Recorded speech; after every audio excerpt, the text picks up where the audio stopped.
দর্শক, আমাদের অঙ্গগুলো কখন ক্ষতিগ্রস্ত হয়?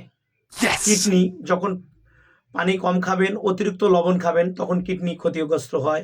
লিভার অতিরিক্ত তেল চর্বি বা প্রচুর পরিমাণে খাবার গ্রহণ করলে। পাকস্থলী দীর্ঘক্ষণ খালি পেট থাকলে ক্ষতিগ্রস্ত হয়। মস্তিষ্ক মানসিক চাপ বা ঘুম কম হলে মস্তিষ্ক ক্ষতিগ্রস্ত হয়। হৃৎপিণ্ড বেশি বেশি লবণ খেলে, তেল জাতীয় বা চর্বি জাতীয় খাবার খেলে হৃৎপিণ্ড ক্ষতিগ্রস্ত হয়। ফুসফুস ধূমপান, মাদক সেবন করলে, পরিবেশ দূষণ থাকলে ফুসফুসের ক্ষতি হয়।